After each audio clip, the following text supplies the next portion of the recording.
Welcome to Far East Wargaming, and we're here bringing you another Heresy Thursday.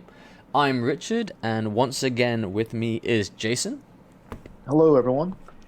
And for this week, we're looking at another Legion, this time the Emperor's Children, and doing a review of this force. Yeah, talking about a glow up. The Emperor's Children, I think most people would agree that in 1.0 were definitely a bit underpowered compared to some of their other legions. But man, did they really get some improvements in 2.0 that we're going to run through. It makes them, in my mind, pretty tough legion to face. Yes, I'm slightly biased because I myself am an Emperor's Children player, as you may have seen on the channel. So the boost to the Emperor's Children was very welcome from my point of view.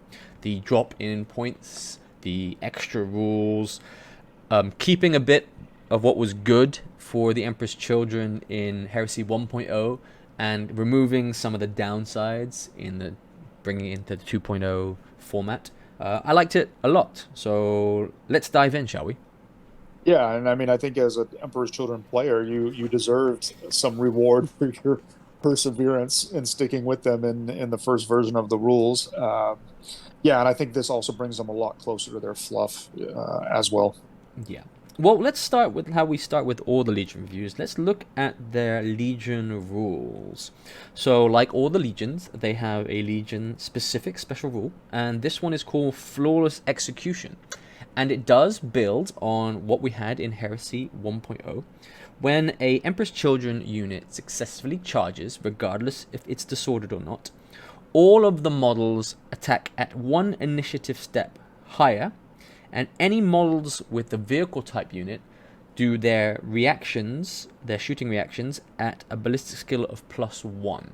So I think the vehicle side of things isn't as important because they're rarer, but it really is the very slight change in the flawless execution from 1.0 to 2.0 that makes a huge difference here. Mainly that it's not increasing your initiative, it is upping you by one step, which means that weapons that are unwieldy that reduce you to initiative 1 still strike at initiative 2. Yeah, this is brutal. I mean, Power Fists and Thunder Hammers at I2. The fact, in my mind, that makes this incredibly powerful is the fact that it triggers even if it's a disordered charge, because getting people to make disordered charges is actually a very viable tactic to kind of slow down or mitigate assault threats. And the fact that this totally ignores the disorder charge rule is really powerful. And I think if you're the kind of player that was going to take things like squadrons of predators with Volkite, sponsons or something like that, it's just a little bit of a kind of a cherry on top of the ice cream sundae that you get a +1 to your ballistic skills should you decide to, react with those types of weapons. And yeah, I mean, this is a very nice skill, I think, for the Emperor's Children. Yeah, sorry, I've got to correct something we said there. It's not, I was wrong, it's +1 to hit, which means that in snap shooting as well, you're snap shooting on 5s. Correct. Snap shooting on 5s. It kind of works, I guess, the same way as the Imperial Fists, right? Where it's a +1 to hit. Um, you can actually make a viable Emperor's Children armored list now, if you wanted to, just like any other legion. So yeah, this is just a bit of an extra bonus, but obviously it's going to skew towards more of what you do best, which is a lot of assault. Yes, so I think it really takes what they had, the very much the same thing in 1.0, converts it over to the 2.0 format, but also gets rid of the downside of the 1.0 where you had to issue challenges. But again, on the caveat, there's no bonus to initiative in challenges, which you had in 1.0. Correct. I also think this is a very important thing that maybe some people could get wrong because it's initiative step. It's not changing your initiative value. So for things like sweeps and stuff like this, I think you got to just be very careful that you apply the rule properly. If you're triggering a rule that requires an initiative value, this doesn't make your initiative 5 or your initiative 6 or your initiative 7, etc. Yes, so it doesn't help on the sweeping if you do win the first round of combat, but it does help in getting more wounds in before they reply, which I think is part of the key in most combats. Absolutely, and very fluffy. Yes. Now, another very fluffy one is Emperor's Children's advance reaction, which is named aptly the perfect counter. So their advance reaction is basically a counter charge. When Emperor's Children unit is charged, once per game, they can declare a perfect counter, where it's basically a charge roll-off, so a charge distance roll-off. And if successful, it is the Emperor's Children that charge. And if unsuccessful, they still get to do an Overwatch reaction. Yes. In my mind, this is one of the top tier advanced reactions, right? Anytime that you can countercharge your opponent's Death Star, or you can really mess up their plans on getting a key charge off, that's incredibly powerful. And that's what makes the Space Wolves or the Imperial Fist advanced reactions also very top tier. This is a really, really nice one. And so much of the Emperor's Children rules and war gear and etc. Also synergize with the fact that you want to be charging. So being able to pull this advanced reaction off, I think, when it's applied properly, can actually be game changing. Yes, I like it a lot. I will say that I do think it's slightly worse than the other two, because this happens in the assault phase once you're charged, whilst the Imperial Fist and the Space Wolves happens in the movement phase. So there's a whole round of shooting in between that is mitigated for those legions, where in the Emperor's Children's case, they will have to eat it if it does happen, but still very strong, so still very much a top tier reaction. Yep, totally agree. Well, if we look swiftly on at the Warlord traits, the Emperor's Children are like most of the other legions. There are 3 Warlord traits. There's the Traitor one, a Loyalist one, and then a Neutral one. And honestly, each of them are worth taking depending on your loyalty here. If we start with the Traitor only Warlord trait, the Broken Mirror, personally, I think I find this one the strongest one. What it allows is when a friendly unit within 12 inches of your Warlord fails a morale check, instead of falling back, they take 1 wound that can't be taken with armor saves or damage mitigation, but otherwise they continue as normal. So basically, you're taking a wound to allow you to stick, making you quasi-fearless. Absolutely. And I mean, it's an aura effect, which for those of you that play 40K are definitely familiar with this mechanic. You don't have as many aura effects in 30K as you do in 40K. And being able to make a 12-inch bubble around you fearless is ridiculously good. You can potentially affect multiple combats depending on, how you're situated on the battlefield.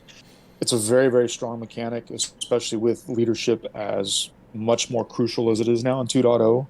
I can definitely see this as a very popular choice. It does and it's a shooting phase reaction as well. Yes, so you do get a shooting phase reaction, which is one of the more popular reactions here in now the new Heresy 2.0. The one thing that this does is it promotes larger close combat units or balls of death sticking together, so you're less spread out on the battlefield, which can be counterproductive depending on who you're going against if there's a lot of template weaponry around. And it's from 12 inches from the Warlord, which is important, not the unit the Warlord is in. So placement in the Heresy 2.0 isn't as key for characters in units, but making it Warlord specific, model specific, really brings that back in from 1.0. Yeah, absolutely. It's a really, really good one. I mean, there's really no downside to this. I mean, most of the units that you want to stick around tend to be your multi-wound models anyhow, like your Phoenix Terminators or your Terminator Command Squad, your Palantine Blades. So that downside of quote-unquote taking a wound to stick is really nothing for those people. And the shooting phase reaction, I mean, come on, everybody wants more shooting phase reactions. So I can see why this is probably the top pick of most Emperor's Children players who are most likely playing Traitor anyhow to gain access to some of the characters and the cacophony and whatnot.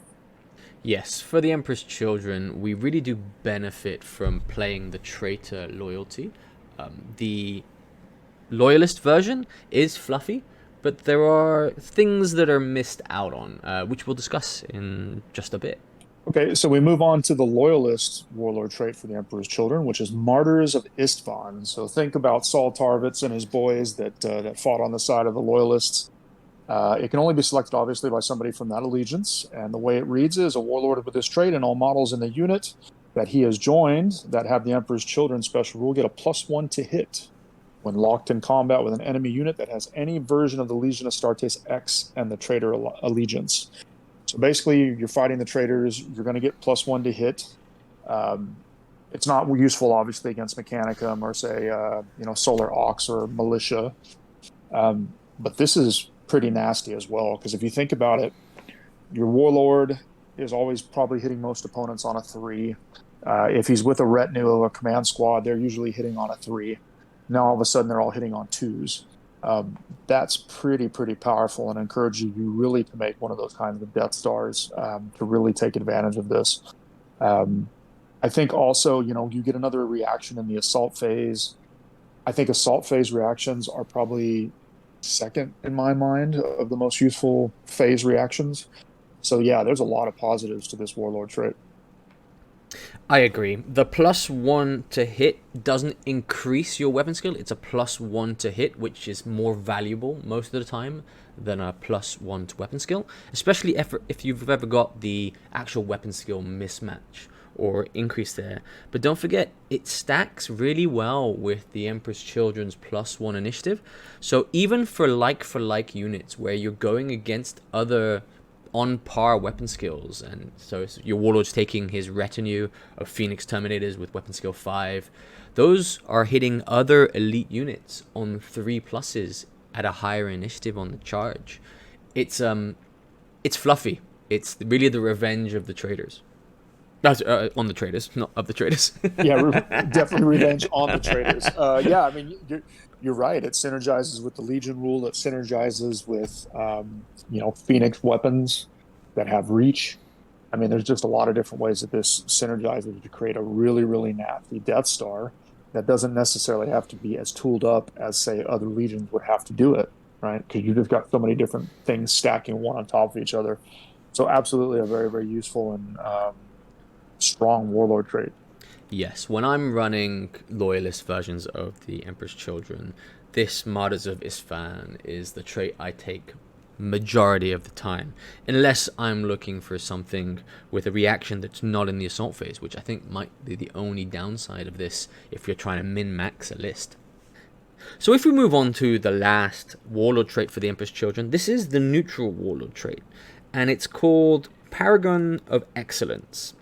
Now, this is another area of effect one. What it does is any unit that's friendly within 12 inches of the Warlord that successfully passes a morale check gains +1 weapon skill until the end of the controlling player's turn. And additionally, you get a reaction in the movement phase. Now, this one here is more situational, but it's quite strong on the defensive side of things. For instance, if you're being shot at and then you pass the morale check for losing 25%, and they subsequently charge you, you're at a higher weapon skill. If you've just lost a combat, but pass your morale check, in the next combat, you're at a higher weapon skill. It really makes you have the ability to turn around the combats. Oh, for sure. I mean, your command squad, let's just use that example. If for some reason they had to take a check and they passed it, that's a weapon skill 6 unit. So we're talking Praetor tier. If you've got somebody that's already weapon skill 6, you're now talking Primark tier weapon skill as a result of this. And it's another big aura effect, a 24-inch bubble that this can actually affect. It synergizes, again, well with certain surgical augments or other abilities that we'll talk about in a moment. It's another very strong one. Yes, it's a movement phase reaction, which is probably, I would say, consensus is a least favorite of the reactions. But this is a good one, too. And I think of all the legions that we've reviewed so far, and probably more than we will review, the Emperor's Children really don't have any bad ones. Would you agree? I think so. I think you're right there. In terms of whether you're Loyalist or Traitor, you have a very viable option that's Legion specific here.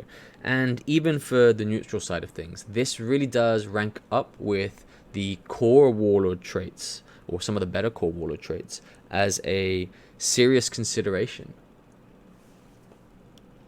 Absolutely. Yeah, I think, spoiled for choice here, I think is the theme. All of these are very fluffy, so none of them are, particularly broken or anything like this. So I think it's just a very solid section of the book for the Emperor's Children. Yeah, it does synergize around their assault phase and the speciality in close combat that is reputation based for the Emperor's Children. So it is situational. It's not always applied in that sense. And the area of effect for the majority of these guys, in the sense the 12-inch bubbles for the Traitor Broken Mirror, the Paragon of Excellence, and also the unit specific for the Martyrs of Isfahan, it restricts its use but encourages a certain type of gameplay. Yep. So if we're moving on now to the Emperor's Children Rites of War, there are only 2 Rites of War, and I say this because we've just finished reviewing the Dark Angels, which have a plethora of Rite of Wars here, and 2 is more standard, I think. Yeah, it didn't take I don't think it's going to take us 3 hours and 2 sessions to do this one. But yeah, only 2 for the Emperor's Children, but they're both good. Yeah, they're both good, and they're both very thematic towards what the Emperor Children do. The first Rite of War, the Maruskara, this allows you to select up to 4 units, either elite, troops, or fast attack, that are not heavy, slow, or bombard units, and they gain the outflank special rule. Furthermore, whilst these units are still in reserve, all units on the table gain +1 to their movement characteristic. So this here helps them move forward whilst waiting for the outflank. And the final special thing about this is the Emperor's Children player doesn't have to roll for his reserves for the outflank here. He gets to choose whenever it comes on, which there is a powerful mechanic in itself. Now, there are limitations. You can't have any 0 movement characteristic models in this Rite of War. You can't have more than half of your units in reserve, whether that be reserves, deep striking, subterranean assault, or flanking assaults. And you must purchase an additional HQ, and this HQ must be upgraded to either a champion or a Phoenix Warden console, which is the Emperor's Children's specific console. Yes, and I think the one thing that's very interesting is if you read the effects, right, it doesn't say that you have to put any units into the outflanker role. You don't, right? It says up to 4 units, right? But it doesn't say that you must. And since you don't have to do this, you could effectively take this Rite of War and give your entire army a +1 movement. Well, not your entire army, right?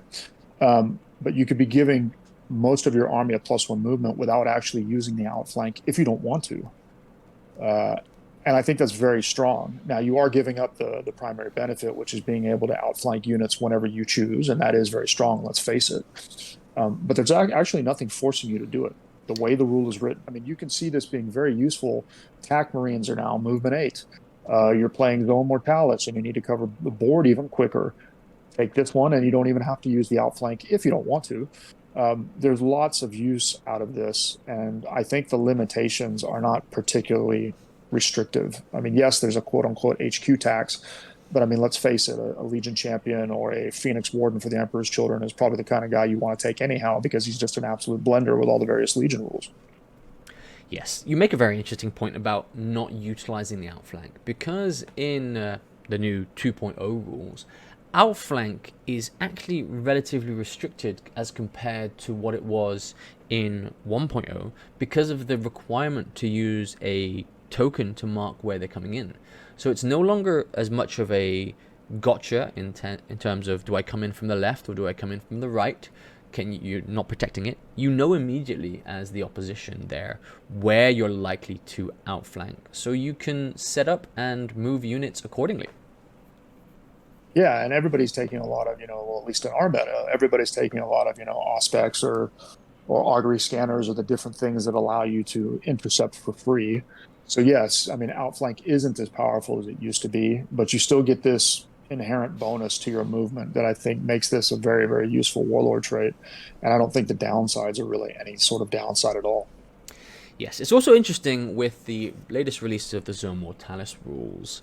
The Maruscara can be used in Zone Mortalis, but there's quite a lot of restrictions on it because of the way the new Zone Mortalis uses reinforcement points and the limitation here of not having over half of your units in reserve. So though it could be utilized, especially to get that +1 in the movement, which would be quite important, you really have to list tailor depending on the point size of the games. And you're favoring large balls of expensive units, so high point cost units with low number of units. Yeah, if you're the kind of person that enjoys the intricacies of list building, if you run this Rite of War and you decide you want to outflank, yes, you're going to have to be very smart with how your list is built in Zone Mortalis, because you need enough deployment points to get units on the board, and you need to pay the premium for units that are going to outflank in later turns. It can definitely be done, but you're going to have to be very, very smart in how you write it, how you write your list if you want to take advantage of this in ZM. Well, all in all, I think the Maruscara is a very powerful Rite of War. Situational sometimes, depending on how you build your units, but +1 to movement, just as a general, even if you don't use the outflank, allows a lot of versatility. It just increases the charge range, just a lot.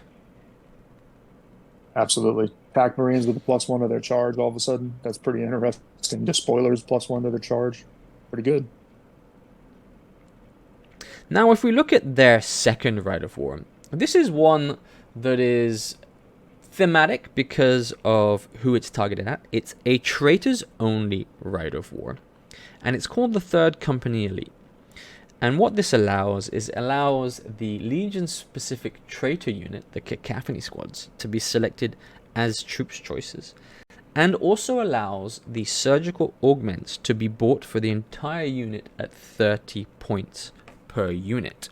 So regardless of the size of the unit there, which has a lot of synergies in certain extents. Now its limitations, again, like I said, they're traitor only.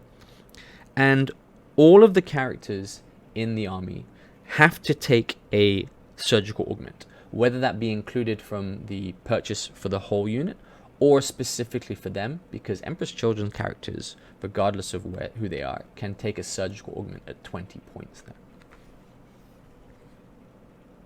Yeah, it's a good one. I mean, there's a lot of positives to this Rite of War. So Cacophony are typically a heavy support choice, right? And heavy support tends to be one of the more popular parts of the Forge Sword chart, where you really want access to other things like Leviathans or heavy support squads or things like this. So getting to take them as troops frees up a lot more space, which is a great thing. They don't get line, however, which is balanced in my opinion, but Cacophony are good. So being able to take multiple squads of them is both thematic and good. They're really, really nice. You do have to think about using this Rite of War, in my mind, if you're playing at a smaller points level, right? Because all those surgical augments on characters, at the very minimum, right? Because your characters have to take the surgical augments, they add up quick. And so if you're playing, say, a 1,500 point game or a 2,000 point game, it may not be as clear cut, in my mind, if you're actually going to run this Rite of War, just because you're going to be potentially putting a big chunk of your points into all the augments that you must buy. But overall, I think because of Cacophony being good and because of freeing up the heavy support slot, I mean, this one's a good Rite of War as well. Yeah, I use this Rite of War on a lot of the time when I'm looking at traitors because of the Cacophony. It's a port over from the first edition, but it's no longer as drastic as the first edition, because during the first edition, what the Third Company Elite allowed was it gave Relentless to the Cacophony, which were a heavy support squad. So it allowed them to move and shoot. But with the new changes to their weapon, but their Cacophony weapon, they're no longer heavy, they're actually Assault 3. And so to give them that, you don't need to take this if you just want one unit of Cacophony and still keep their effectiveness. But if you're looking to mass deploy Cacophony, 30 Cacophony, 40 Cacophony, which I have done on occasion. It's expensive to do. You're coming in a very elite slot, and like you said, there's no line, so you're requiring on killing everybody on the other side. Fun to play sometimes, very hard to win with, but definitely daunting to see. Yeah, a quick question for you. So this is an interesting one to me. This is one of those examples I think of rule writing, right? Unit is 30 points if you want to take a surgical augment. Character is 20 points if you only want to take it on the character. Could you actually see a situation where you just take it on the unit, right? Pay the extra 10 points, because then you don't have to worry about your characters getting sniped, right? So it depends really, because, well, let's jump into the surgical augments themselves. Two of the surgical augments, both the Sonic Shriekers and the Sonic Pulsar, they are unit, they extend to the entire unit. As long as one person in the unit has it, it applies to every model in the unit. It's only the Sonic Lance, which is an actual shooting assault weapon, that would be beneficial for everybody in the unit to have it. So if we look at the three surgical augments, Sonic Shriekers allow you to have, when you're charging or successfully charged, the enemy has -1 to hit rolls during the first turn. It doesn't affect fear immune units. So this is a really powerful surgical augment. And having it on a character, just the one sergeant, as long as he's still around, it works. If he's been sniped off before, you do lose it, but I don't know if it's worth the extra 10 points to put it on a smaller unit. Maybe on the larger units, yes, because you do keep that longevity, but it's still very situational. It's the first turn on a charge. So it's a mixed bag. I tend to save the points and just go for the sergeant on these units. Yeah, I could see that. I could see other situations where you would want to maybe pay it for the whole full unit, like a heavy support squad, right? Being able to ignore leadership and ballistic skill penalties for night fighting, that's huge. And sergeants or augury scanners and heavy support squads tend to be popular choices for snipers. I could see that as being an example of where I'd want to pay it on the unit, because who cares if you killed a sergeant? The whole unit still has it. Yeah, I'm with you. I think saving points is a good thing. I do think, however, there's examples that we definitely want to put it on the full unit and not worry about losing it. Yeah, I don't disagree in certain extents there. You have to bear in mind that night fighting is normally, against most armies, maximum of 2 turns, if it even comes on because of the randomness of it now. So there is a pro and con. Some key units, for instance, Sun Killers would be a unit that would be definitely worth, since you're already spending so many points on them for that. Definitely worth considering. It really does come down to, if you have the points to spend, I would put it there.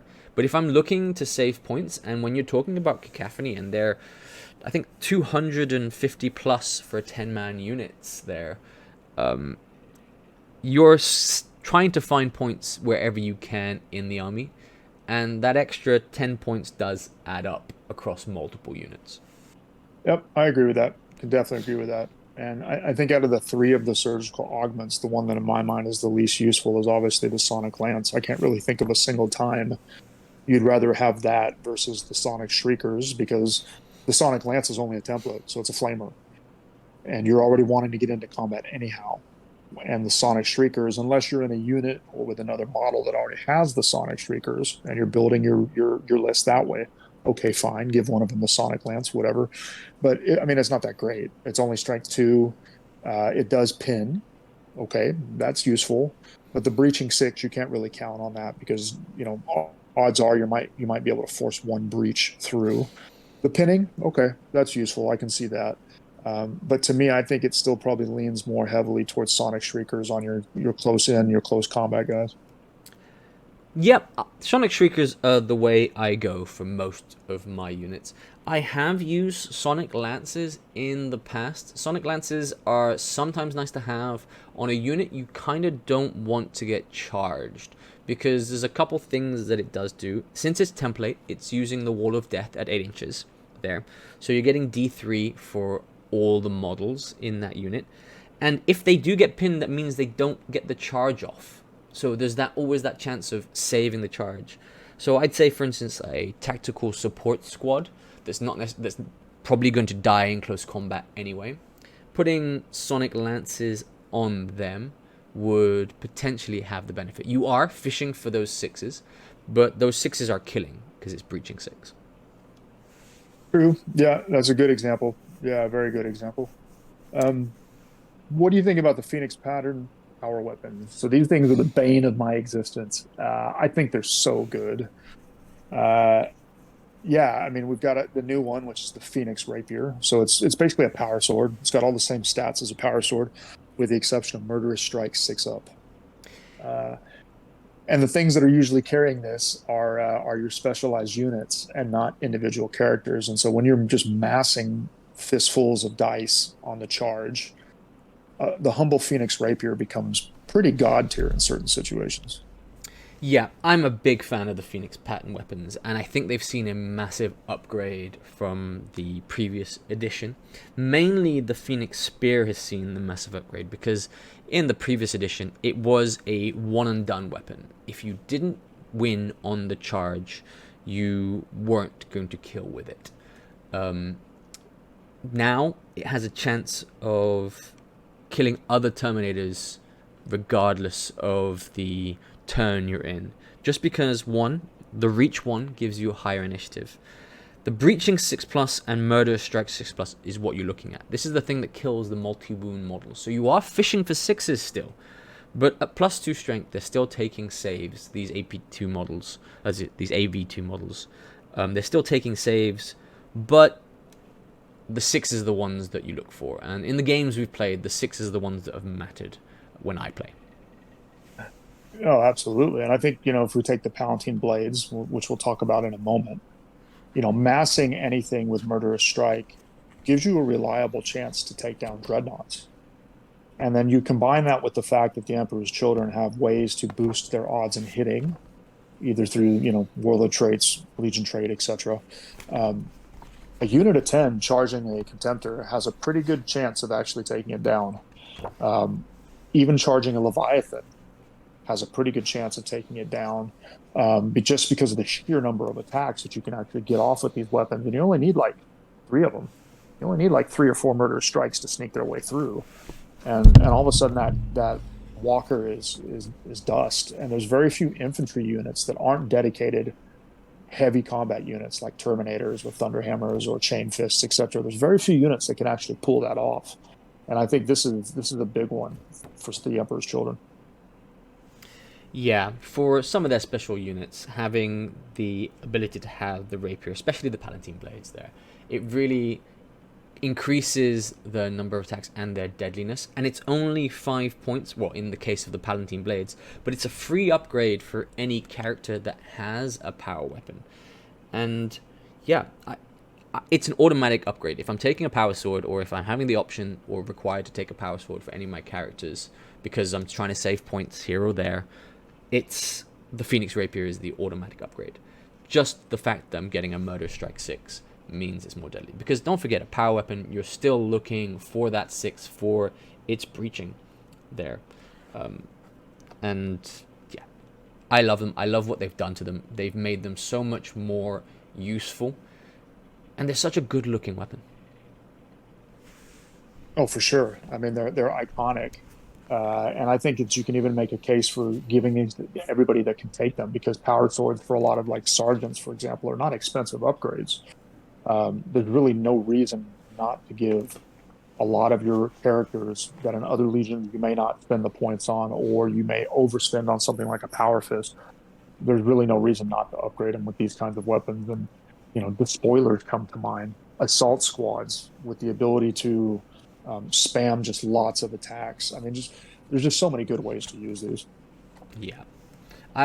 I'll say this, in my personal opinion, with the way I run my units, power fists are my standard for my sergeants, just because power fists tend to be what you see coming back, and on the odd chance the Emperor's Children get the charge off, they're killing the other sergeant immediately with their power fists. So yes, I can see the point. If you're trying to scrape points on certain unit sergeants, taking this from Power Sword to a Phoenix Rapier makes a lot of sense, but I think Fist for me is still the way. Mm. So that's really all that's in the armory for the Emperor's Children. They don't have too much. They have more than some, less than others for this. If we move on to their specific console, because we talked about this in one of the Rite of Wars, the Marascara, it's one of the options that's a mandatory requirement, either the Champion or this new console, the Phoenix Warden. So the Phoenix Warden is a 30-point upgrade. And the simple fact is, he gets any Phoenix weapon as standard when you upgrade from a console to the Phoenix Warden. And he has two special rules. He has the skill unmatched special rule and the living icon special rule. Now, both of these are huge, I'll say, one more than the other. And I think the most important one is the skill unmatched. Because what this allows you to do is, before initiative step 10, you can select one of 3 skills for them. The first one is the Perfect Guard, and what this does is allows you to increase your weapon skill for the purpose of determining to hits from the opponent whilst reducing your attack characteristic by -1. So this is making it harder for opponents to hit, and I think it's the one I use probably the most for mine, because even though you're giving up attacks, making the 2-hit from a 4 to a 5 really does change the course of a battle there. Oh, for sure. I mean, you use this one on me all the time. Most recently in our last bat rep. I think this overall upgrade is incredibly cost efficient. And what I mean by that is a couple different things. It's only 30 points.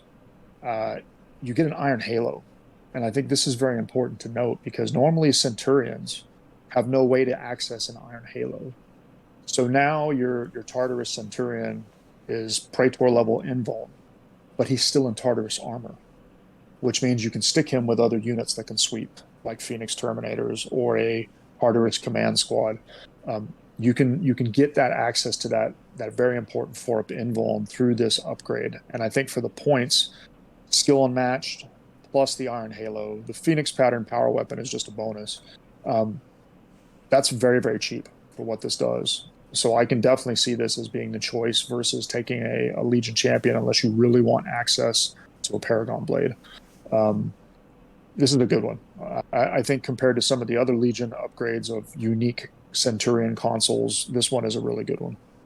Yeah, I do like him. If we just try and round off what skill and match the other 2 parts of it, they have the other one called Perfect Strike, which is basically the inverse of Perfect Guard. It allows you to increase your weapon skill when attacking by +1, whilst at the same time decreasing your attack characteristic. I use this less because General, the unit which has this special rule, generally has the weapon skill of 5. And again, with all of the other synergies in the Emperor's Children, they're hitting on 4s or 3s most of the time. And then the final one is the Perfect Fury, and this is one I'll say I think I've never used.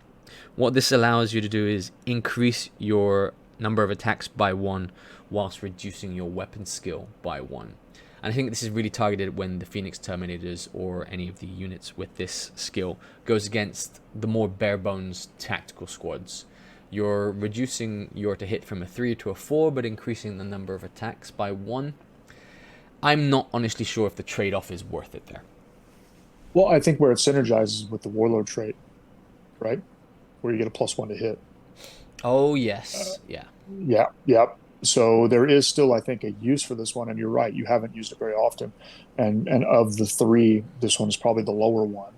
But if you want to just put out a boatload of attacks, and you know that you're already either hitting somebody better because they're a mook, weapon skill 4, or you've got your Warlord trait that synergizes with this, yeah, I can see doing this. Especially if you combine that with like the Phoenix weapons. Now you're triggering more chances to hit that murderous strike. So I do still think that this one's actually really, really useful, and not just the auto choice as a Perfect Guard or occasionally a Perfect Strike. That is a fair point. I really never have considered it that way, just because generally when I'm sending the Phoenix Terminators or the Palantine Blades at a unit, it tends to be another elite unit where that weapon skill difference makes the biggest impact, and losing a weapon skill point is always hard. But moving on to their other special rule for the Phoenix Warden, it's the Living Icon special rule. And what this special rule allows all friendly models within 6 inches to gain +1 to the score calculated for the winner of the close combat assault. Now, it does state it doesn't stack, okay? But it doesn't stack with multiple issuances of the Living Icon. It does stack with multiple different bonuses to the score. So if you have Vexillas, for instance, it does stack with Vexillas. Did they FAQ that? Because that's really interesting. Because the way the sentence is written, and this is one of those ones that I think can be debated, the effects of this special rule do not stack, comma, and any given unit can only be affected by a single instance of this special rule. So I'm not sure if it would stack with the Vexilla. Did they FAQ that? Well, no, because if you look at the way the Vexilla is actually termed in the thing, the Vexilla adds +1 to the wounds, not the final score. This is putting to the final score. So the Vexilla allows you to do +1 to wounds. So I would argue it does stack, because it's not saying it's increasing the wounds. Vexilla specifically says it increases the number of wounds for calculating here. So it's helping you get above the draw or to a draw. Here, this is pushing you over that mark. Yeah, I think if that's the way that the two are written, I can definitely see your point on that. Very interesting. I can also see this even used a different way, right? Which is now all of a sudden you don't need to buy a Vexilla. If you're already planning on one of your units being near this, then that's 10 points that you could be saving, and then all of a sudden your Phoenix Warden upgrade gets even more point efficient. Yeah, very interesting one. And I think Living Icons is a nice bonus, and you've already got so many different ways to win combat. Man, it's what makes, in my mind, Emperor's Children kind of one of the premier hand-to-hand legions out there. Because if they charge, majority of the time they're going to win, unless they're up against something that's like Stubborn 10 or whatever else. This is just another reason why they're typically going to win most combats. Yes. And the nice thing is, Forgeworld did release a Praetor in Tartarus armor for the Emperor's Children that fits perfectly with this model. The one thing I'll say that's sad is it is modeled with a Phoenix Rapier, so it's holding a sword, but it's, I think, very easy to snip off the handle and add an extension to make this look like a Phoenix Spear. Oh, for sure. Easy one. Well, that's all of the special rules and, well, the consoles for the Emperor's Children. I think now is the point of time where we have to move into the units. And as with all legions, we start with the Primark himself, Fulgrim. Yeah, the big man himself, or the thin man himself, however you want to look at this. He's just so nasty, and not nasty in a Slaanesh kind of way. That's much later. But I mean, weapon skill 8 alone. I mean, most other Primarchs are hitting him on 5s. That's big, right? He can win Primarch on Primarch fights very easily. So many different rules here. He has the standard ones for most Primarchs, Legion, Start Dates, Emperor's Children, Master Legion, Bulky, Sudden Strike. There's another initiative bonus, Initiative 9. Crusader, but then he's got other ones, Tactical Excellence, Sublime Swordsman, and then War Gear that's unique to him, the Gilded Panoply, the Blade of the Lair, Firebrand.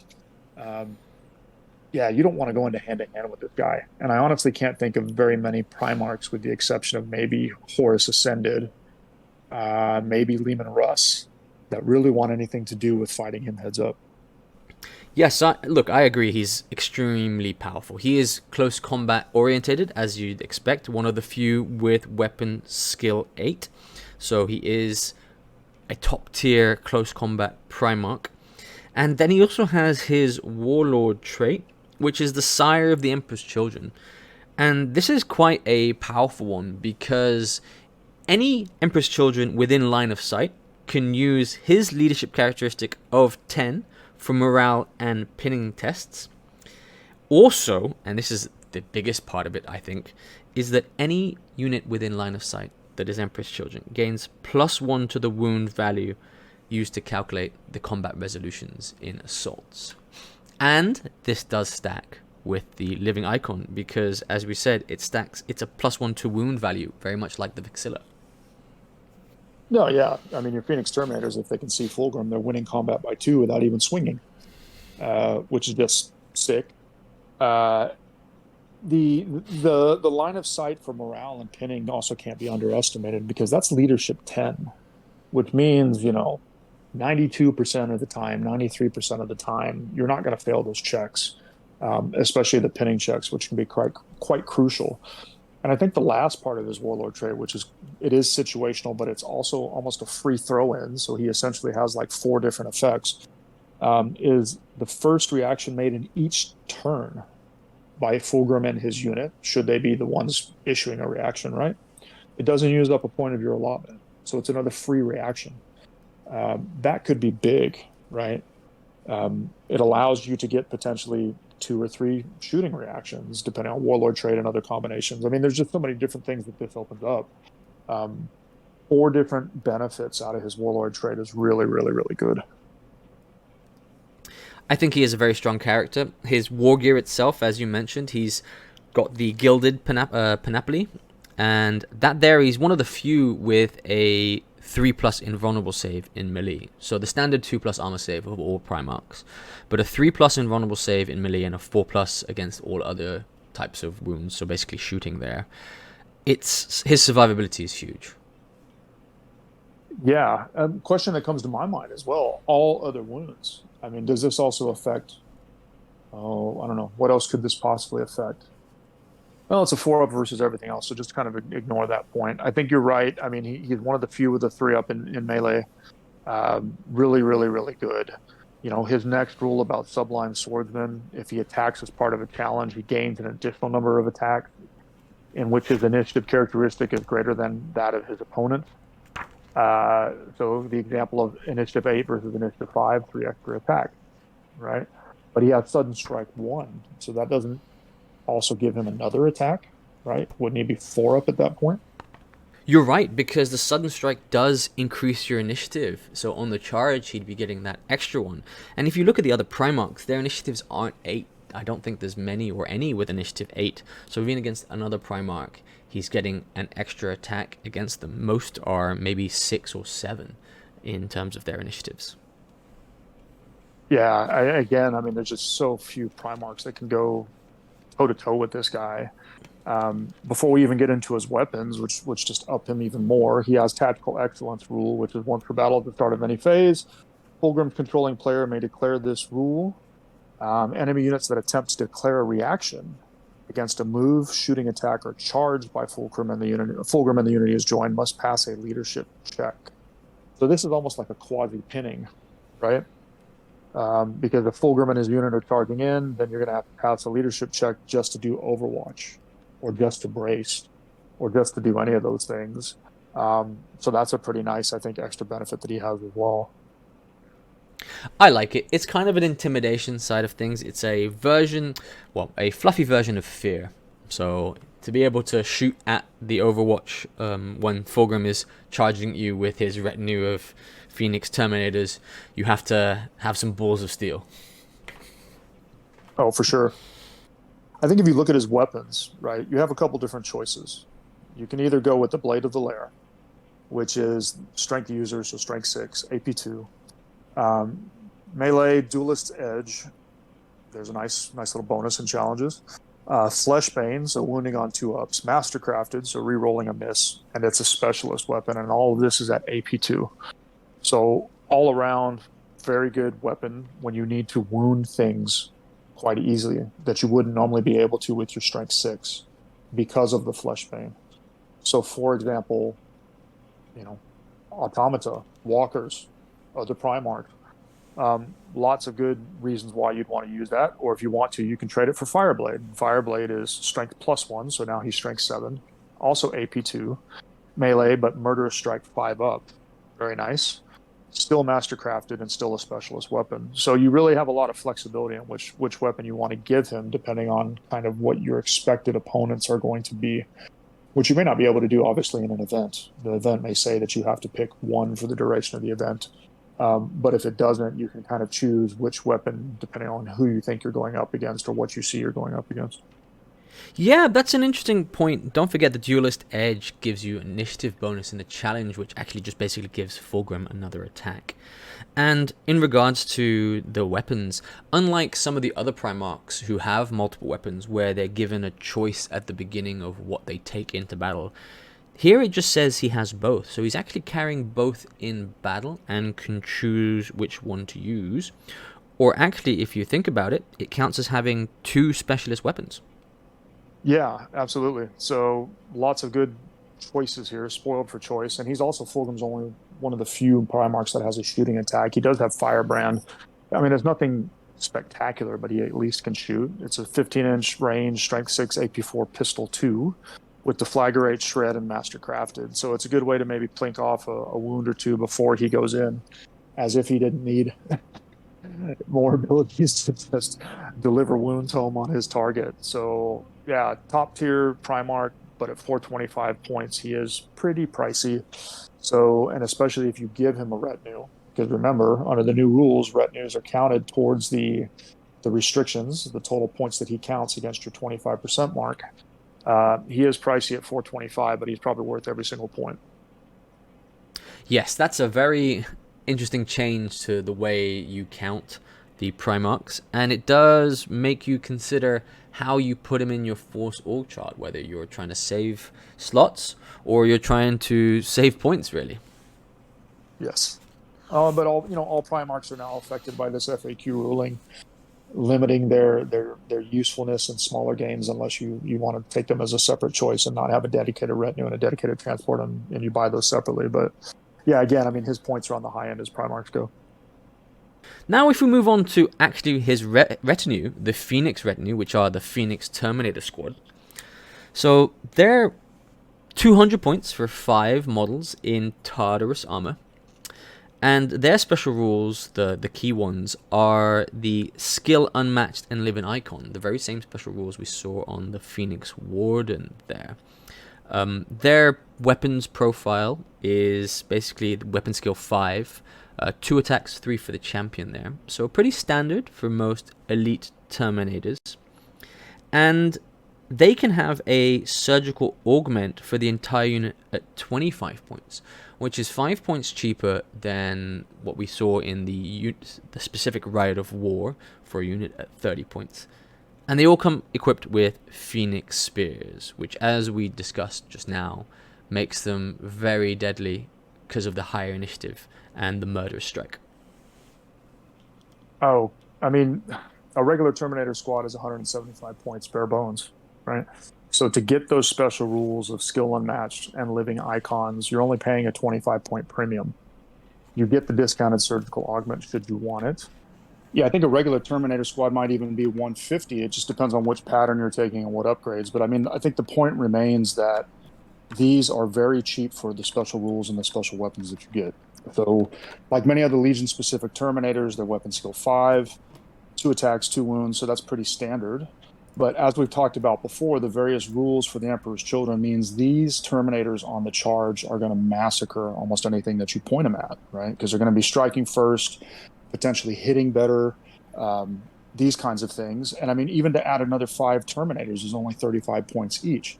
So assuming you don't take a surgical augment, although why wouldn't you, you're looking at like 375 points, less than 400 points to take a 10-man squad, which is absolutely amazing value for the Phoenix Terminators.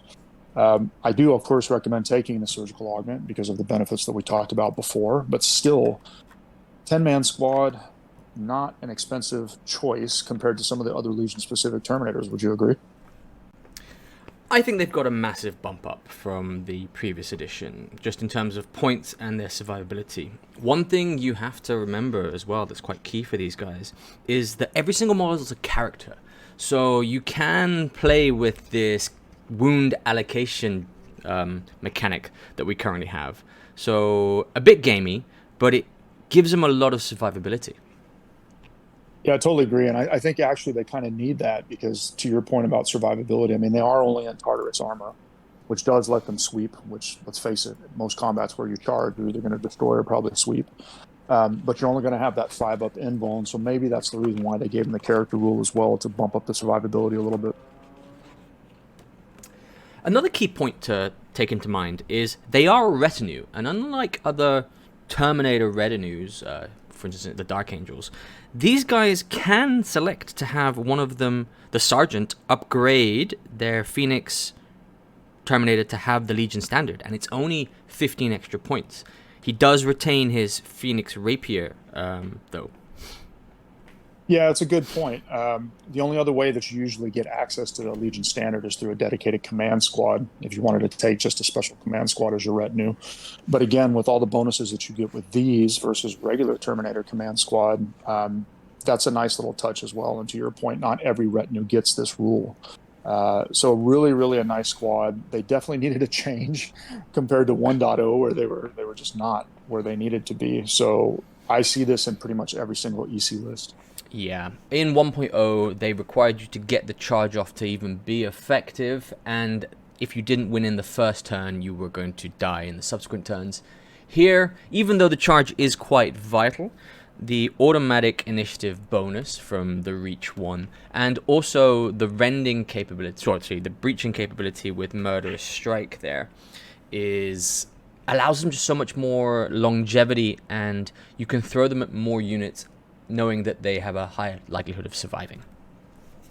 Absolutely. And even though you don't get access to things like hammers, fists, or chain fists, I mean, all those things you just mentioned means they're viable to even charge them to a contemptor through sheer weight of attacks. Although I probably wouldn't do that against a fully wounded or unwounded contemptor. If you got one that's sitting on 2-3 wounds, and you can throw these guys in there, and you have a really, really good chance of finishing them off. Yes. So all in all, for me, from 1.0 to 2.0, the upgrade to the Phoenix Terminators is fantastic, and it's great to see. The skill unmatched really provides them with a lot of versatility on how they, and just again, increases survivability or deadliness depending on how you want to use that skill unmatched. For sure. Must take. Well, then moving on to their little brothers, which are the Palantine Blade Squads. So the Palantine Blade Squad come as a 5-man squad. They're 165 points. As standard, they come with charnable weapons, and their special rules are they are chosen warriors, they have counterattack 1, and they also have the skill unmatched there. Yeah, a very nice unit, a very versatile unit. Now, it was deadly in 1.0. But I think it's even more so in the new rules, just because of all the bonuses that the EC get. The charnable weapons themselves are actually not bad. They now have the ability to Ren, and when you're spamming charnable weapons with this many attacks on the charge, you have a good chance of getting a lot of those through. But there's really no reason to keep them because the Phoenix power weapons are just so cheap. A Phoenix Power Spear or Phoenix Rapier is 5 points. A standard power weapon is 5 points, and unless you really wanted access to axes or something like this, there's almost no reason to take a regular power weapon. You get access to the surgical augment, and just like the Phoenix Terminators, it's only 25 points, so a bit of a discount versus the Third Company Elite Rite of War. You could also give the Prefector a plasma pistol or melta bombs, but honestly, I don't see why you'd want to do either one of those, because if you're taking those power spears, like we talked about with the Phoenix Terminators, you have a good shot against things like Contemptor, and against vehicles, you really wouldn't want to take a melta bomb. So all in all, a really, really good weapon. And the amount of attacks that a 10-man squad would deliver on the charge is just obscene. And with all those bonuses and everything else, it's very shocking if you wouldn't kill whatever they charged into, unless it was a very heavy, very elite, very big enemy unit. Yes, and each of the Palantine Blades comes with Artificer Armor, so they're all on 2+ saves. Weapon skill 5 and ballistic skill 5. I think the ballistic skill 5 is a legacy stat from the previous edition, because really they don't need a ballistic skill of 5 when they only have bolt pistols. Again, nice to have, not really a requirement. And it kind of runs into one of their redundant special rules, which is the Relentless special rule, which has no effect really on this unit per se. But also one of the things that they lost from 1.0 to the 2.0 conversion is they lost their upgrade ability within the unit to select jump packs, and instead that's been moved over to a legacy unit called the Palantine Blade Aquila Squad, which do come equipped with jump packs and exactly the same profile as a Palantine Blade Squad. And that's only 30 points more for the first 5-man unit, and 2 more points a model for each subsequent unit, so moving from 28 to 30 points. To me, the versatility of having a jump pack for that small cost increase is sometimes, if you have the points, is really a no-brainer. Yeah, I would agree with you. I mean, they can take a dedicated transport of a Rhino or a drop pod or an assault drill, but in most cases they can't charge after that because they're not assault vehicles in most cases. So yeah, I think jump packs is definitely the way to go. Maybe I could see a path to like a cheap 5-man squad as like a counter charging unit. Should you get somebody, you know, infiltrating or outflanking or deep striking into your lines.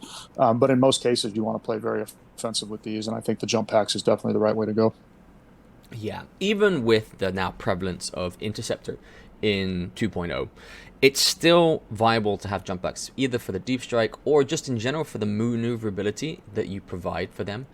Put a character with a jump pack in there, a chaplain who allows them to re-roll on the first turn, and you make a relatively cheap death ball for targeting at any type of unit because of the rending, because of the inherent APs there. It's a powerful squad, and 10-man is, I think, you'd see quite common. I myself run a 10-man, magnetized for both the normal and the jump packs, split quite evenly down the middle with 5 Phoenix Spears and 5 power weapons / Phoenix Rapiers now, because Phoenix Rapiers are a new addition to this unit. They weren't available in 1.0, and my models were actually modeled for 1.0. Yeah, I can, you know, normally when people say jump packs and deep strike, they're talking like 15-man assault squads. But just remember, I mean, they have 2 wounds here. So a 10-man squad is perfectly viable to deep strike in. Just don't deep strike it, obviously, next to a squad of las cannons or a squad of anything that can overcome that 2 wounds and, you know, do instant death on you. Yeah, a really, really, really nice unit. And I can certainly attest to the fact that they are nasty when they charge into you, as you've done to me several times. Yes. So basically the little brothers of the Phoenix Terminators, the Palantine Blade Squad here, they aren't a retinue, so they are just an elite, so you can't take them as a retinue choice, so they will take up a slot in the elite section there. But honestly, I think 2 wounds, 2+ armor save, weapon skill 5, with all their skill unmatched. Again, another powerful close combat unit for the EC. Agreed. Now, we're moving away from close combat to more ranged. So the EC don't only have close combat. One of their special units for their Legion is the Traitor-only Cacophony Squad. Now, I love this squad. It's a 5-man squad for 150 points, so a bit pricey for a ranged unit here. They only have a ballistics profile of 4, but I think the key part is it's a Traitor-only Legion, Traitor-only unit.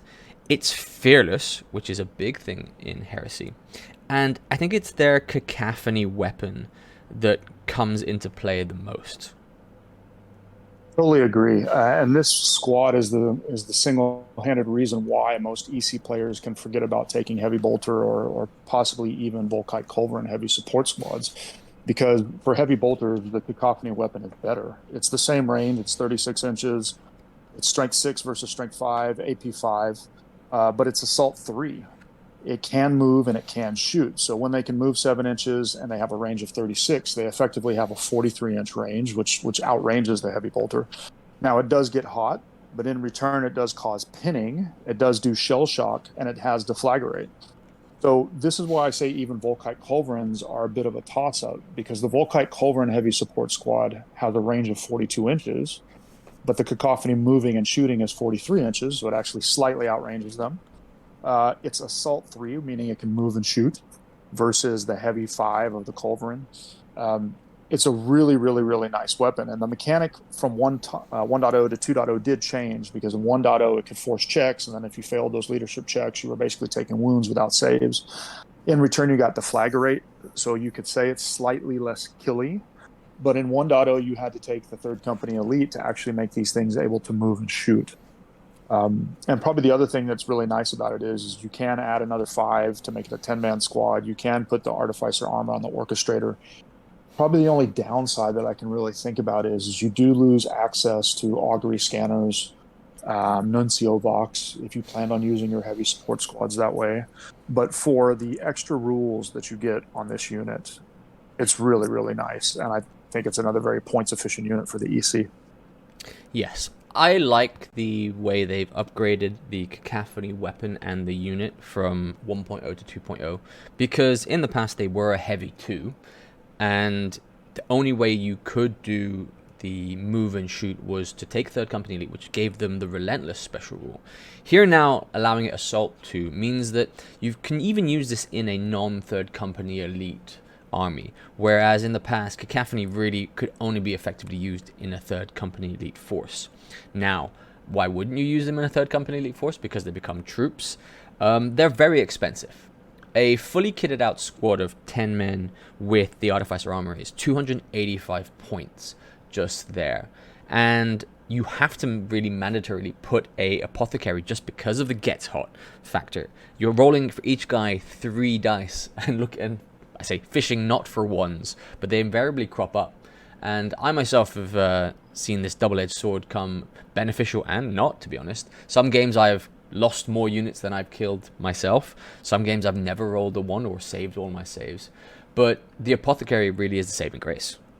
Yeah, I agree with you. The points premium isn't as bad as it sounds. Because, like, if we look at my Death Guard, a 10-man Volkite Culverin squad with Artificer and with an Augury Scanner is still something like 265 points, if I remember correctly. So it's only about a 20-point difference. And you usually stick apothecaries with valuable things like heavy support squads anyhow. So, yeah, I hear what you're saying. It's not points cheap, but it's definitely not much of a premium versus a heavy support squad. And I think the fact that you can move and shoot with these things is so valuable. And I could see even a 5-man squad of these in a Zone Mortalis game just wrecking house because they can just move, shoot. You don't have to worry about them breaking. You don't have to worry about them triggering any sort of blind panic checks on units nearby and fleeing. This is a really nasty unit for regular games as well as Zone Mortalis. Yes. Now, they don't get line, which I think is quite fair given how powerful this unit is. You could just stick them on an objective and they never move because of the Fearless there. I think it's fair enough that they don't get line, even especially with their Third Company Elite Rider of War, which does change them from heavy to troop. But the Fearless side of things is a good and bad because it also doesn't allow them to take Shrouded. So if they're getting targeted, and they will get targeted a lot of the times, and it's a AP passing weapon, so AP3 if the sergeant's dead, or AP2 just in general, they're eating those attacks without any recourse. Yep, fair point. And I think probably the last 2 points that I would raise about the squad is don't forget they come with Sonic Shriekers. So normally that's a surgical augment upgrade that you would have to pay for. They have it baked in, so it's essentially free, or it's the points premium that you're paying. They can take a Rhino. Now, most of the time you don't want your shooty stuff, in a Rhino, obviously, but because these guys are Assault 3, if you wanted to, you could really move them around, jump out, shoot something.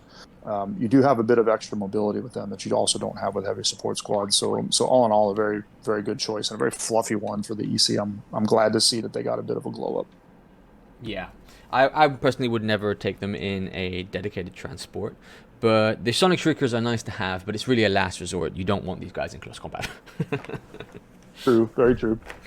So, well, that's the first of the shooty, and the only one that's included in the Liber Hereticus. But they do have another extremely potent shooting squad, which has been released in the Exemplary Battle units, and that is the Empress Children's Sunkiller squad. Ooh, controversial.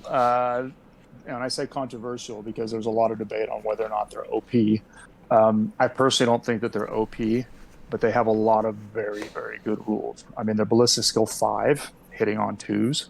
They have the ability to ignore cover and ignore damage mitigation, such as Shrouded. They can be taken with a variety of weapons, but obviously the one that's most common is the las cannons. These guys are a heavy support squad on steroids. Now, they are incredibly pricey. You're going to pay a lot for a squad of Sun Killers, but don't forget, for most other legions, all legions, in fact, with the exception of maybe Iron Warriors, Iron Havocs, you have to pay a premium to get to that ballistic skill 5, either through a Master of Signals or a Tech Marine. So when people say that these things are pricey, well, you have to add the cost of those on to regular Legion heavy support squads. I think it's almost a bargain for what they can do. Yeah, if you're taking a normal 5-man heavy support squad with a las cannon upgrade, you're looking at 150 points. Here, the Emperor's Children with ballistic skill 5 is 185 points. So for that 35 extra points at base here, you're getting ballistic skill 5, you're getting the special rule which bypasses cover, and mitigation saves. So it really, anything you point, especially if you make this a 10-man unit, they're 40 points extra for up to 15 more. So you could make this a huge squad. Now, I don't think I've ever seen anybody run a 20-man unit of Sunkillers. I think it'd be very overpowered and a point sink. But you could if you felt so inclined. But anything they shoot, vehicle or unit, would just get evaporated. I agree with you. I don't think 20-man is where you want to go with these. I think you would actually be better off running 2 10-man squads. That way you don't have to worry as much about them running or something like that. I don't think they're OP. I really don't. But I think if you're that guy bringing 30 of these, you're probably not going to have very many friends after that game, especially if your opponent has any sort of vehicles. But yeah, it's just such a good unit. And I think the theme of the Emperor's Children, and something that a lot of other legions don't have, is they don't do anything bad. Between the Sun Killers and the Cacophony, they can shoot well. And then, of course, they have access to all the other shooty stuff of other legions. They can assault amazingly well. And there really is no weakness in the legion list, per se. But what I like more about it is rather than thinking that somehow is broken or OP or anything like that, I just like the fact that it makes this list so flexible. And that flexibility is something you didn't have at 1.0. It favored mostly assault. I think it's a good change, but this is an incredibly good unit. And like several of the others in the book, it's almost a must-take or not to include. Yes, I don't have them yet in my list. They're on the workbench till whenever I get around to them. But you're right in the terms. So you could build lists for the Emperor's Children to be fully assault based by going heavy with the Phoenix Terminators, with the Palantine Aquila squads, or like then adding assault squads and such, and really being heavy on the charge. Or you could go the complete opposite, and you could go a traitor third company elite, where you're moving your cacophony into troop slots and leaving your heavy support slots for Sunkiller squads and other heavy support units, and just become a version of an Iron Warriors force. Oh, absolutely. And I think probably just the last comment I'll make before we get into the special characters or any of the other choices is I think the Emperor's Children are already, in my mind, top tier in general, not top tier, top of the top tier, but certainly in the top tier. I think in Zone Mortalis, they can be absolutely brutal because we've seen through the Rites of War, through the Maruskara, they can be faster, and movement is going to be a premium in Zone Mortalis. They can outflank, which is another thing that's going to be a premium in Zone Mortalis. They're flexible. They can move and shoot. They hit like a brick. If you're playing against a EC list in a ZM game, be on the lookout because they got a lot of different curveballs that they can throw at you. Yes, it needs to be definitely planned out, especially with the new Zone Mortalis rules for deployments. But yes, they are a very versatile force. They're very deadly when applied right, and they have a lot of applications there. One last thing I will say for the Emperor's Children Sunkiller Squad, they do have another special rule called Designated Quarry. It's really more of an addition there. It allows you to re-roll ones on to wound rolls against a designated quarry, but this designated quarry can only be Gargantuan, Super Heavy, Knight, or Titan unit subtypes. So in larger games, it may come into play if the Super Heavies are around, or against certain legions with Knights, for instance. It might be a point, but I think most of the time this will be a special rule that's left unutilized. Yes, and I think if you're a dedicated Knights player or you're a dedicated Mechanicum player with Knights, you better watch out because if you cross this list, if you don't do something about those Sun Killers relatively quickly, they are going to probably take your Knights off the table very fast, or at least the designated quarry. Okay, moving now on to the special characters, and there is a decent number of unique characters for the Emperor's Children, both in the Hereticus and also in the one in the Legacies, which we'll go on about. But the first one, the one everybody knows really, is the Hammer himself, Lord Commander Eidolon. Yes, and Eidolon, he's changed a bit from 1.0. Now, in 1.0, he was also nasty on the charge with a Thunderhammer striking at initiative. It was just really, really, really nasty. He's got a lot of war gear and he's got a lot of rules now. Archaeotech Pistol, Gloria Eterna, which I think is his hammer, Sonic Shriekers by default, Jump Pack, Death Scream, Artificer Armor, Iron Halo, blah, blah, blah. Special rules, he does get Master of the Legion, so he gets access to your Rights of War. He does have Relentless, which again, I'm not sure why he has Relentless because of Archaeotech Pistol. Anyhow, he is trader only, and he does have his own. He does have his own unique Warlord trait, which is Prideful Onslaught. So the way Prideful Onslaught Warlord trait works is, if he's the Warlord naturally, then at the beginning of the battle, once all the deployment has been done, but before the first turn, Eidolon's controlling player must select one enemy HQ or Primark choice as his rival.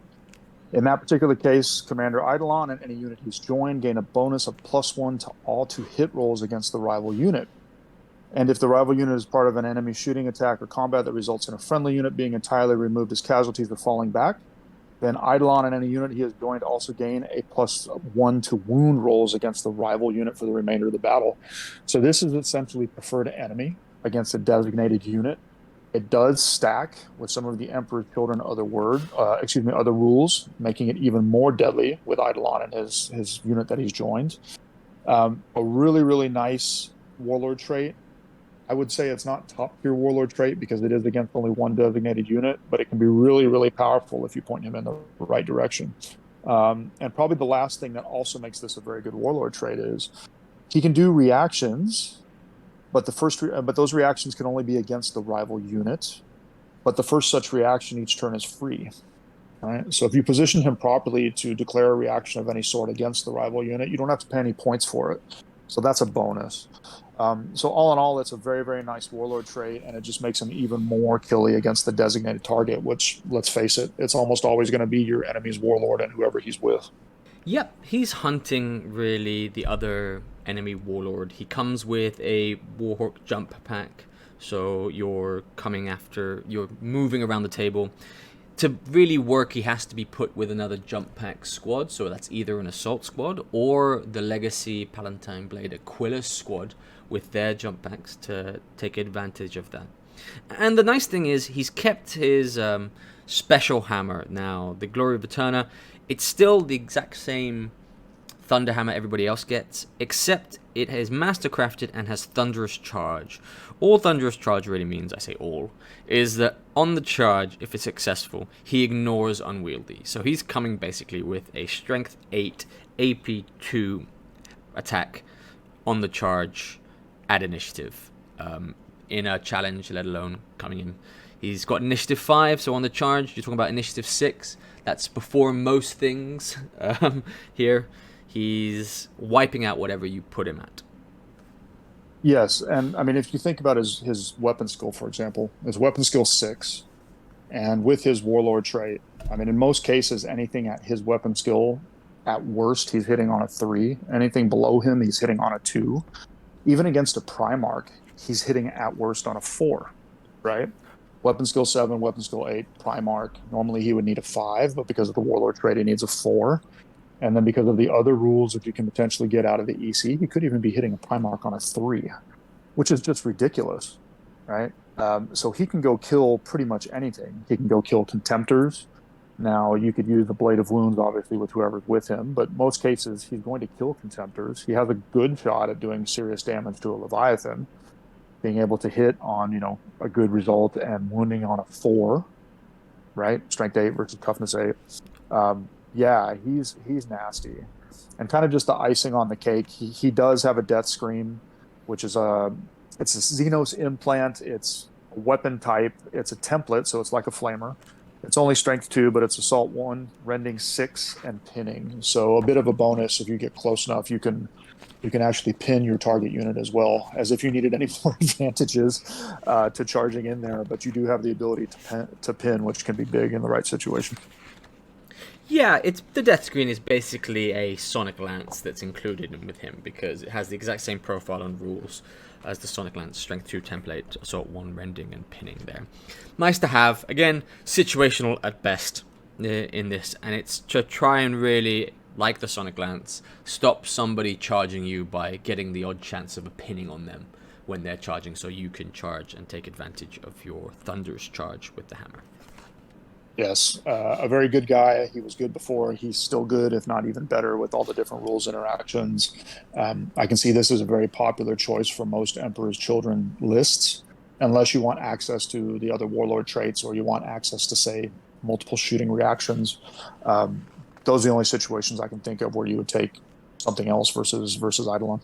So then enough about the Thunderhammer himself, but we'll move on to the Loyalist character for the Emperor's Children, Captain Saul Tarvitz. Yes, and this guy's one of my favorites. And the reason why he's one of my favorites is I'm a Death Guard player, but I typically play my Death Guard as Loyalist when I can, and that's the way my army was themed. I'm a huge fan of the Loyalists at ISFON 3, and this is one of the heroes. The guy that warned everybody that the traitorous forces of Horus were coming. I love him. And in 1.0, he was terrible. He was absolutely terrible.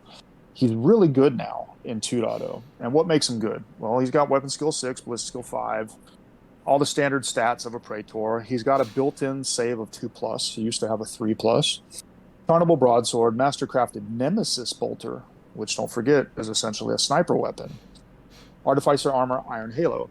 He comes with most of the standard rules, including Master of the Legion, if you want to take him as your Warlord. He is relentless, which means he can move and shoot that Nemesis Bolter. Preferred Enemy, which is not very common, but it's only for Emperor's Children. And then he's got the special rules, the Brother Betrayed, Loyalist, and then he has a Warlord trait of his own, which is Defiant Unto Death. Now, Defiant Unto Death, if he is the Warlord, at each one of the controlling player's turns, he can see if any of the following are true. They've got fewer victory points than the enemy, fewer units than all the enemy armies combined.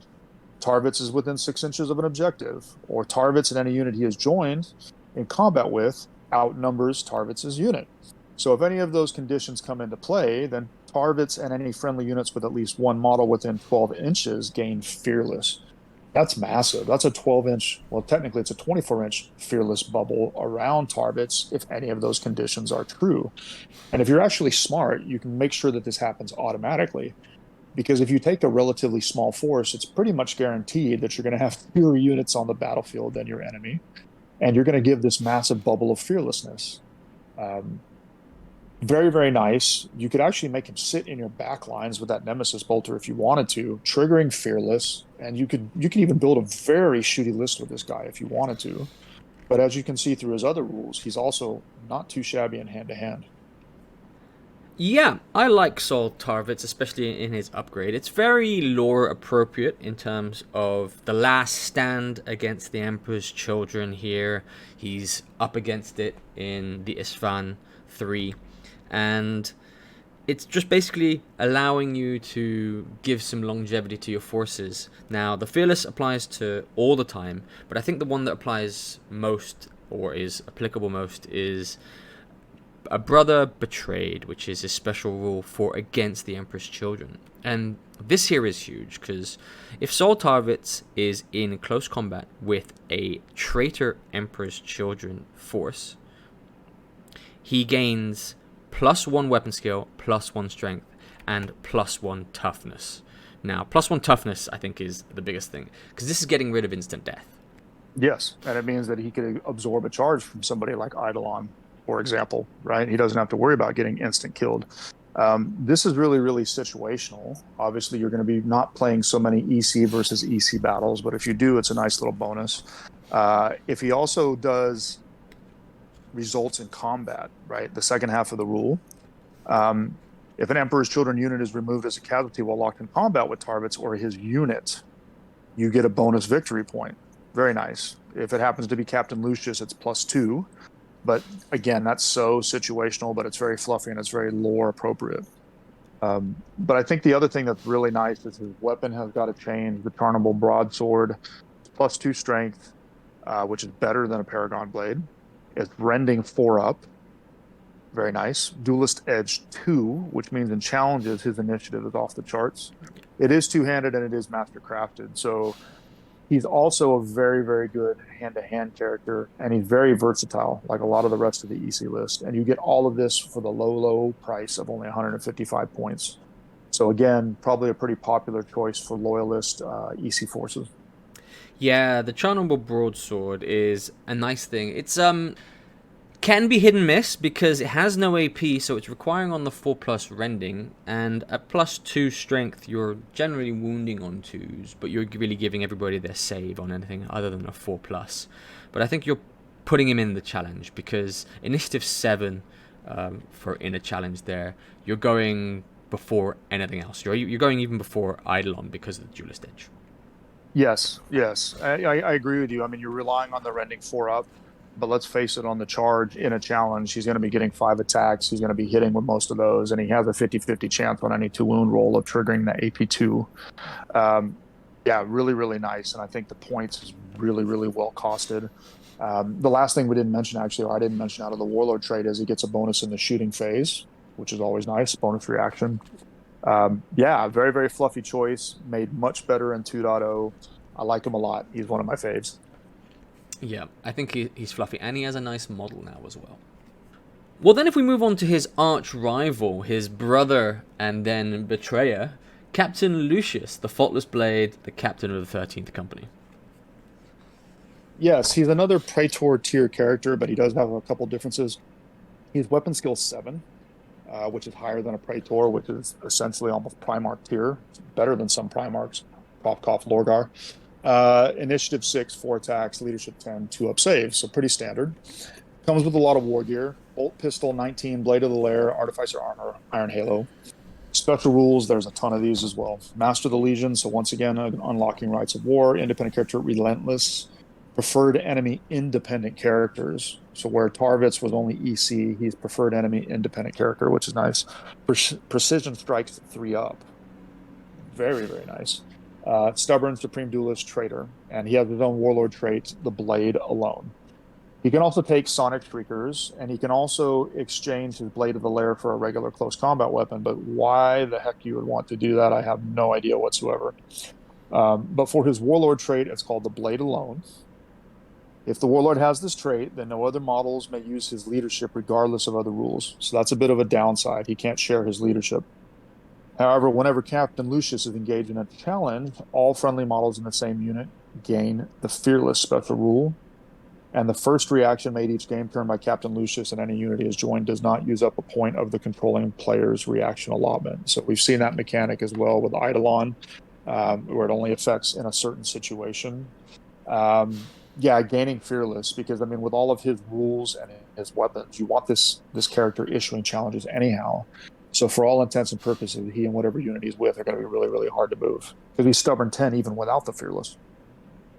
Yeah, he's following along his lore about being a bladesmith here and an elite bladesmith. And really his other special rules, the Supreme Duelist there, it increases his attacks if his initiative is higher. So +1 to his attacks if his initiative is higher, which at initiative 6 will be most of the time here. Then his choice of 2 weapons, and they're both quite lore appropriate. The Blade of the Lair in 19. So the Blade of the Lair is something that he got from Fulgrim himself. But the 19, which is his original weapon, to me is arguably more deadly because of the fact that it's only strength user, but rending 3+, and the special skill Duelist Aegis, which means in a challenge his weapon skill goes higher.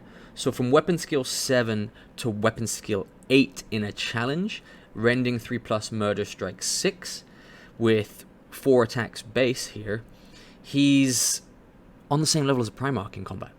Yes, and I mean, let's not forget you have the potential to actually get him up to 7 attacks, right, on the charge, because base 4, charge 5, If he's in a challenge 6, this is not a specialist weapon, so it pairs up with his bolt pistol for 7. Yeah, he can get some hits in on a Primark as well, and his stats just go through the roof. Mastercrafted, so you're going to be able to reroll one of those misses. It's a very, very nice weapon, but I think don't discount the Blade of the Lair. And the only reason why I say that is it has a baked-in AP of 2, and it does have Fleshbane. And the Fleshbane is the big difference. I mean, you go Duelist Edge, which is only 1 in the challenge.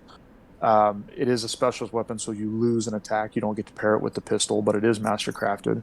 But where the Fleshbane shines is, in most cases, most things you're going to wound on a 2-up, right? And you're going to be wounding at a 2-up with an AP2, and in return, you lose an attack because you can't pair it. The flexibility is here, though, because you can go with either one of these weapons, again, depending on who you're fighting with. Nice choice. Now, I guess coming back to my comment about you could exchange the Blade of a Lair for a close combat weapon, I can actually see you may want to do that because it does drop his points down to 175 if you were really hurting for points, because that saves you 40 points, which is not insignificant. But I still don't think that you do that in most cases because you want this flexibility to point him at whatever you want.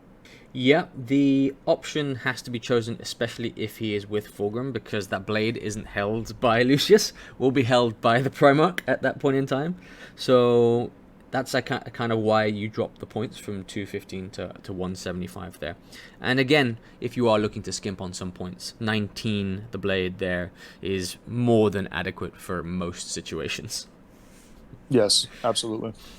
So that's all of the characters in the book themselves. We have one more unit, I'll say. He is a character, and he's in the Legacies, but he is, without a doubt, underwhelming. And that's Rylanor the Unwielding, who is the Legion Special Dreadnought. And he's 250 points, which is the crazy part here. And has no ability to upgrade anything. Comes with a Carrier's Assault Cannon and a Gravis Power Fist with an inbuilt Heavy Flamer. To me, very nice to have him as a special rule, but I would never choose him over a normal Contemptor. This makes me so sad. Coming back to my comment about Tarvitz, Rylanor is another guy that I love. His whole story, where he basically was just giving a big FU to Fulgrim all the way until his ultimate demise. I won't have any spoilers for those of you that haven't read so much of the fluff. It makes me very sad because you're right. He's very underwhelming. Any of the rules he gets does not justify the premium that you actually pay for him versus a regular Contemptor. I'm glad that we have him as an option for fluff reasons, or if you're playing theme or you're playing narrative events where you want to recreate the various events of the Heresy that he was involved in. But he's just bad. And that's kind of the theme for a lot of the characters inside of Legacies, and topic for another podcast. But they did him dirty. And even in 1.0, he was just okay. He wasn't great, but you could at least use him. He's not very good at all right now. And it's a shame, really. Yeah, nothing in his weapons, in his stat profile. Weapon skill 5, but skill 5. Strength 7, toughness 7, wound 7, initiative 4. Everything is exactly the same as a normal Contemptor, and the only thing he gets that's above that is Crusader, allowing him to roll an extra dice for sweeping advances and pick the highest. Not worth the price difference from a regular Contemptor there. Yeah, not whatsoever. Damn shame. Rest in peace, Rylanor. Well, that concludes the roundup for the Emperor's Children from us. I think the conclusion here is it's a very strong Legion with a lot of versatility in it, from close combat focused to ranged focused to honestly a even mix of the two in a force, depending on how you want to do it. I myself, as an EC player, am happy to see this change in most of our key units to become more versatile and actually playable. But what's your opinion, Jason?